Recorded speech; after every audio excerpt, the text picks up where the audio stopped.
Evening peeps, good evening everyone. How's everyone doing? Hopefully you guys are all doing well. Don't forget, hit that subscribe button. If you guys are new to the channel, don't forget as well to like and share the vids. New year, new targets. The new target for this channel is 40,000 subs before the end of April. I think we'll get it. I really do. I think there are so many good fights planned, so many fights in the pipeline between now and then. There's a couple of really good fights this month. We got Liam Smith Eubank Jr., we've got Beterbiev versus Yard. We're going to do live watch-alongs for those, all the build-up. So look, I think we're going to get it, but I do need your help. So if you haven't subscribed, please do, because if I don't get that number, I'm going to go crazy. I thought I was going to get that number before the end of the year, and I slacked. We're not slacking anymore. 40,000 subs before the end of April. Sunday Session Live is back tomorrow as well. We're going to do those every single Sunday, unless of course I'm out of the country covering boxing. But if I'm not, we're going to get them going again. We're going to get tomorrow's one started at 7 o'clock. I guess all we're going to do really is react to the fight card in America tonight. Gervonta Davis versus Hector Garcia. I thought Gervonta looked a bit dry. I didn't think it looked great on the scales. I know 135 is difficult to make, but yeah, I wasn't impressed. I think Garcia looked really good on the scales. Gervonta, not quite sure. I wonder how he lives his life in between fight camps. I mean, is he strict on his diet, or does he only get strict once he starts fight camp? Those things I think will catch up on you, especially if you are trying to squeeze yourself into a weight class that's becoming a bit tight. But look, I think Gervonta is going to get the job done. I think it will stop Garcia, who's unbeaten, let's not forget. But I think he'll stop him midway, maybe 6, 7. He gets to you. He just gets to you. Doesn't mean he won't have problems, but eventually he will get to you. This fight card, by the way, is a big one in terms of just fights. How many fights on this card? 1, 2, 3, 4, 5, 6, 7, 8, 9, 10, 11, 12. Wow. That's a lot. Maybe too much. Some will say it's pay-per-view.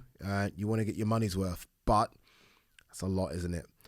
There are some good names on this card. I don't know if there are good fights on the card, but good names nonetheless. Obviously, we know Gervonta's on it. Ennis is on it. Rashidi Ellis is on it. Brandon Lee, a lot of people have been speaking about him. Lamont Peterson is back as well. We haven't seen him in the ring for about, I'd say, 3 years. He's back. So look, some good names, and I'm guessing we'll have a lot to talk about tomorrow. So yeah, Sunday Session Live tomorrow. All right, let's see what there is else to talk about from the world of boxing.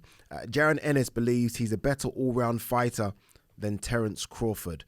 You're not. I don't know why. Sort of, I can understand why he would think that, right? As a boxer, you've got to believe that you are sort of better than guys in and around you, but he's not a better all-round fighter. Not at all. I mean, Terence, I don't know what Terence can't do. So, I mean, unless Ennis has invented something new in boxing, I don't know what Terence can't do. Like, you tell me what Terence can't do. He can do everything. Honestly, he can do everything. Like, if you watch his fights for the last 4 or 5 years, he's shown me a bit of everything in all of his fights. So, no. Terence is probably one of the most complete fighters we've seen in the last decade. I think he's very, very special. That being said, it's funny with Terence because he's not had that fight.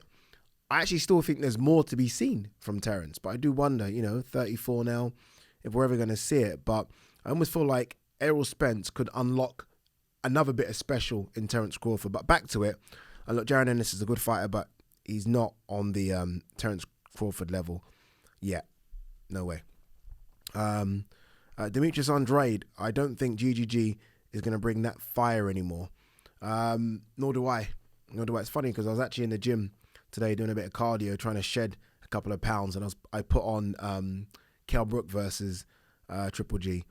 And it's funny, as I was watching it, all I was thinking was Kell Brook was ballsy. Some might say stupid. I think I said stupid. I think I've used the words crazy.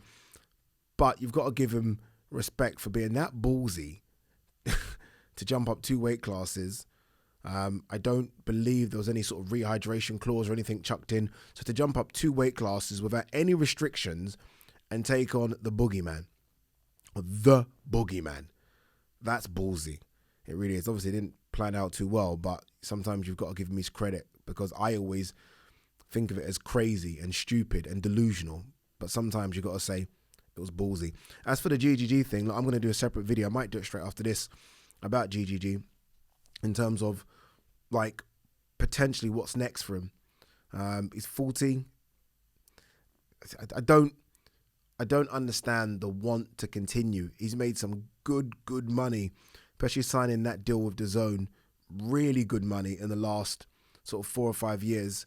For me, he's a Hall of Famer. I don't understand what's the want. If there was sort of a really special name in the 160-pound division, then I would maybe say roll the dice one more time. But there isn't. I don't think there is. So I think he should call it quits. But we'll do a video looking at the potential opponents for GGG.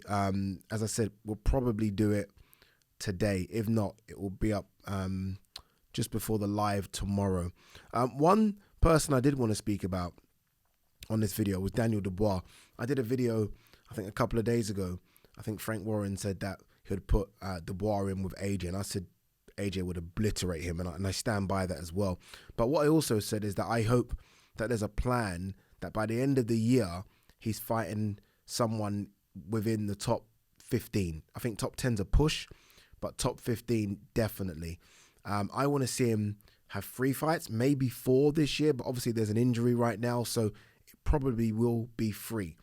And instead of me just saying that, I've listed sort of fights that I think would be sensible in terms of the next stage. So one, maybe, hopefully he's okay and he can fight March, April, then August, then the end of the year. And again, the end of the year fight for me is a guy that I think is currently in the top 10, top 15 now and will be by the end of the year. It's not easy for Frank as well. It's, you know, it's not just a case of matching him up. You want to build him up. I mean, Frank wants to get a return on his investment, right? You want to build him up. You want fights that the crowd are going to get behind, fights that, if not fill arenas, at least get close, people are excited about. So I've kind of grouped them. So it's not just 3 names I'm going to give you. I'm trying to give you 3 groups of opponents that I've wrote down for Daniel Dubois. The first group I've done is sort of veterans that I feel like are on the way out. I feel like you get away with putting young fighters, and Daniel Dubois is a young fighter, in with veterans. You learn a bit from those fights as well. These are veterans that have a little bit left, but I'm not quite sure they have that much for a young, hungry fighter like Daniel Dubois, although I still have my question marks over him. Some of these might surprise you. So, for example, I've got Ennis in that group. It's a risky fight for Daniel Dubois, but Ennis has just been starched by Deontay Wilder, so that works both ways. Hopefully that Wilder knockout's taken a bit out of him, but also it works as there's a bit of name value there. Oh, Wilder just fought him. It's risky, but I've got Wilder in there. I've got Carlos Takam in there as well. I fought Joe Joyce about a year ago. Has had another fight since then and lost to the prospect. I can't remember his name, but again, look, a prospect was in there with him. The UK crowd know who he is, so I think they'll accept that one. This next one's maybe a bit risky, but I've put him in there as well. He is a veteran. He's 36. That's Charles Martin. A bit risky, but former world champion. Again, the British public know who he is. I say risky because I was watching that fight against Luis Ortiz, and there's a bit left in him, you know. He's not on the way out like a Carlos Takam. But again, I'm grouping those. These are the veterans that I think could be a perfect opponent in terms of name value and bring a bit of experience to the ring as well, which I think Daniel Dubois could benefit from, fighting someone with experience. And the last one, Kubrat Pulev. I watched Pulev. Obviously, I was ringside for his fight against Chisora. It's not there. It's just not there. He's so slow. It's incredible. And Daniel Dubois ain't slow. His feet aren't as bad as people think. And I just feel like Daniel Dubois could pick him off. And I think, unlike Chisora, whose punches are very wide, Daniel Dubois' punches are quite straight. And I think Daniel Dubois has got enough power to get rid of him. So those are my 4 veterans for his first fight. 4 veterans: Pulev, Charles Martin, Carlos Takam, and Ennis. Risky, but it is what it is. You've got a WBA regular heavyweight title. You're unbeaten. You've lost once. This is the time to step it up now. So that's my kind of first fight. My second fight, we move into guys that I think are in and around sort of the top 20, top 25. The first one is a name that we all know because we saw him fight recently, Jermaine Franklin. Now, again, watching that fight, and I've watched it back a couple of times now, I think Dubois could knock him out. I do. He was right in the pocket for Dillian Whyte. I think Dillian Whyte just had either an off night or Dillian Whyte's just not there anymore. But again, it's a name that the UK public know. A lot of people thought he beat Dillian Whyte, and I think it could be a good name on Daniel Dubois' resume. It's risky, but it is what it is, right? Otto Volin.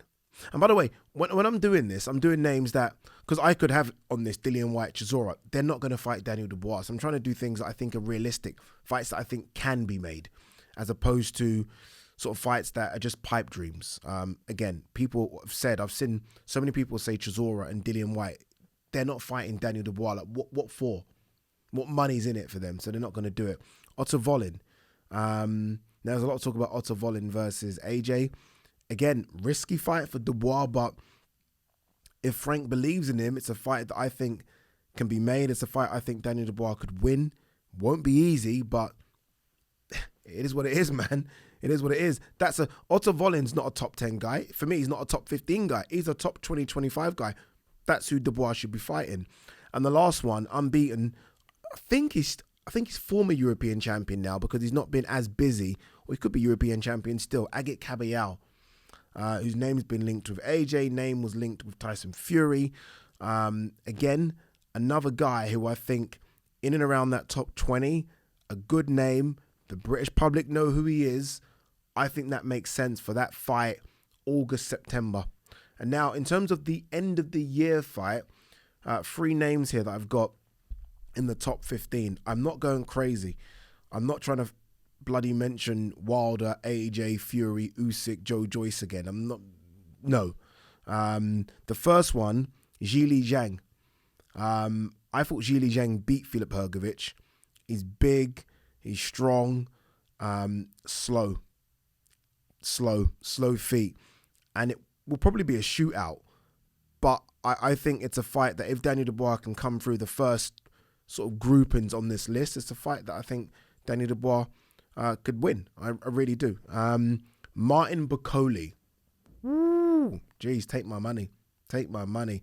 Bakole obviously coming off that good win against Tony Yoka. It'd be interesting to see what they do with Bakole next, but I think Bakole deserves to be mentioned. I think now already, for me, after that Yoka win, he's a top 15 heavyweight, and I think he's going to build on it as well. There's a lot of talk about a Michael Hunter rematch. I don't see the point in that. I think Bakole's now, with that Yoka win and Hunter stock going down because he just hasn't been as active, I wouldn't risk it. Why go back to that? No chance. The last one's a risky one. I think he's overhyped a little bit. I do. And that's Filip Hrgović. He's good. He's good. He had an off night maybe against Zhilei Zhang. I saw it differently. I thought Zhilei Zhang won. And I don't think it was an off night. I just think he's been overhyped a little bit. But a lot of people have him as a top 10 guy. So those are my groupings. Let me know what you guys think. That's what I think makes sense for Daniel Dubois. Feel free to forward it on to his management team and Frank Warren. Frank, that's what you should do. Do a veteran first, then do someone within the top 25, and then you look for those 3 guys in the top 10. I'm happy to send this off to you, Frank, so you can get those fights done and put in the calendar for Daniel Dubois for 2023. All right, let's see what else there is to talk about. Jake Paul. I've done everything in my power to make the Tommy Fury fight happen. Yeah, I think Jake Paul has said that he's offered $2.5 million. What? I find that crazy. Honestly, I find that crazy. No wonder everyone wants to fight Jake Paul. If this is the kind of money some of these fighters are getting paid, obviously, you know, they have to bring something to the table, something of value, and I guess Tommy Fury does. That's ridiculous money. It's ridiculous money. Let's see. There's been talks of it happening and that it will happen and it's going to happen in the Middle East. I don't know. We'll see. Anything else to talk about?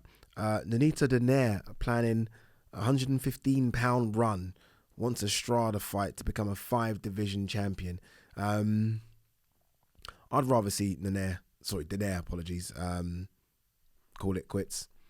I'm a bit of a softie like that, though. I don't want to see fighters try and make weights that are tough on them, or just, I'd rather it be done. He's had a fantastic career. Again, Hall of Fame career, right? Some really good wins on there. He's 4-division champion, legit 4-division champion as well. Enough's enough for me. Enough's enough. This is an interesting one. Rashidi Ellis, I'm facing Jaron Ennis.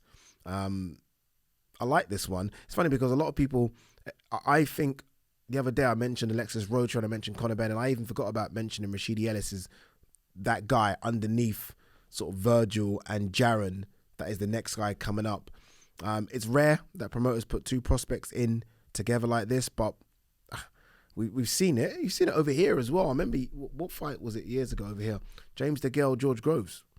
Both of them went on to have great careers, right? Both of them became world champions. It can happen.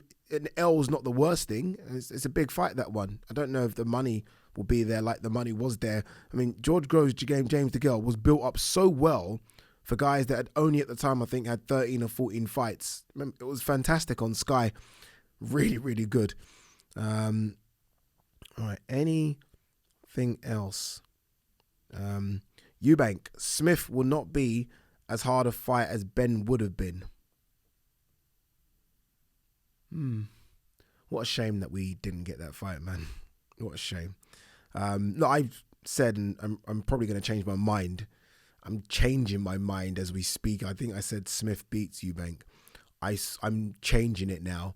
I think Eubank beats Smith. I think Eubank starts too fast and just holds on, as opposed to what I thought was Eubank starts fast and then Smith wins the second half and Smith nicks it. Now I'm sort of switching.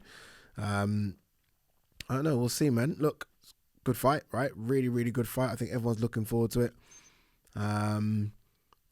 Look, I don't know if it's pay-per-view worthy, but it is what it is. But yeah, really looking forward to that one. Obviously, look, we're going to do a live watch along for that. We're going to do a live watch along for Beterbiev of Yard. I'm actually going to reach out to Tunde Ajayi. Obviously, Peacock Gym isn't too far from here, 15-minute drive. I wonder if I can get Yard in the studio to talk about the Beterbiev fight. Maybe it's a bit too close now to the fight, but one day after a session, just a little chit chat, who knows. All right, guys, girls, we are done. Peace and love.